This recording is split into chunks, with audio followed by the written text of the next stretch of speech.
Their other type of grease they recommend is actually for their cutting units. Their cutting units are working in a high water environment. You're down there, you're working, the grass is wet, you're washing them off.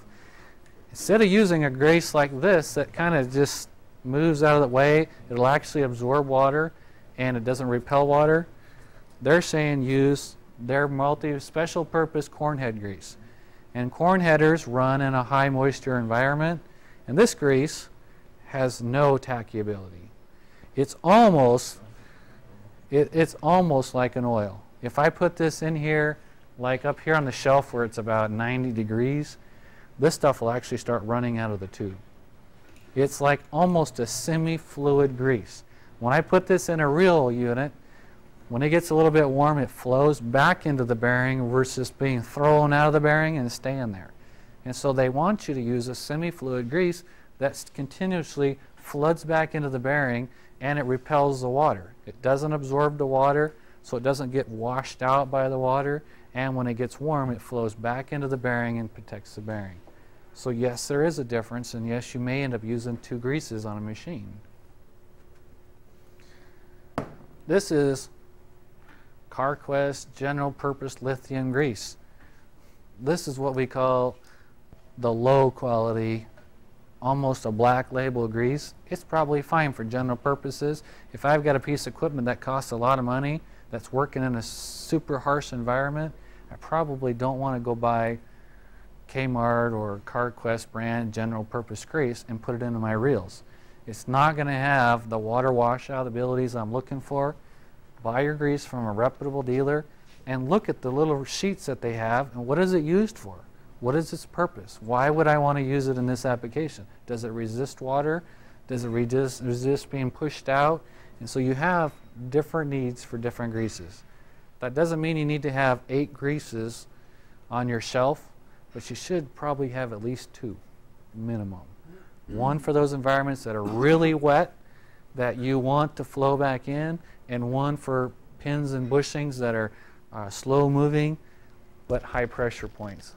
Pivot points and stuff like that, when you're driving your mower along and you're hitting and bouncing on the ground, that's an impact. That impact is what forces the grease out, and this sticky ability, high impact grease, doesn't, when you hit, doesn't squish out the ends and then wear metal to metal. So there is differences. Just keep that in mind. This here is a multi-purpose grease, and so if you just had, you only wanted to have a multi-purpose and something else, this is just a general purpose for most applications. This would be similar but probably of a little better quality than this general purpose grease. I would be a little more comfortable with either a John Deere or a Cinex or a Chevron multi-purpose grease than I would CarQuest. This CarQuest, it's a cheap grease and you probably get what you pay for. So it could be, I don't know. So this is a tube of mountain oil grease. This is their high temperature. Their big thing is dropping point. This thing here at 550 degrees, it has a dropping point. That's where it will start to melt and actually move. It resists water, acids, salts, and alkali chemicals. So if you had an application where there's sprayer, a lot of chemicals and alkaline acids, this would be a good application. It's not going to be attacked and wash out and be harmed by it. So all I'm trying to do is make you aware there are a difference in greases, and you may have to use 2 different grease guns for an application if you really want to do it correctly and get the life out of it that you're trying to do.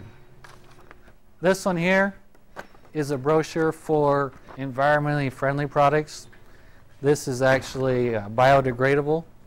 I was at a presentation these people put on, and their stuff is guaranteed. It doesn't void manufacturer's warranties. It's one of the first companies to come up with an environmentally friendly oil and not void the warranty. And so this stuff here, they sell hydraulic oil, 2-cycle oil, engine oil, bar oil, dust control. They have actually a whole big list. You go to the internet, they've got a whole bunch of stuff on there. If it gets on the grass, what kills grass? Heat. So if it gets on grass and it's hot, even if it's Environmentally friendly, it's still going to kill the grass, but if it's cold, gets on the grass, you can just wash it down and it'll actually biodegrade. And so that's an advantage, especially if you're in some area where you're dealing with a clientele that it needs to be important what you're doing with the environment. This is something you might look into. And if you're doing a lot of chainsawing, bar oil, it's going to spray out, gets on the grass. There are some stuff out there, and the biodegradable stuff is actually improving dramatically in their quality. They didn't used to be that way.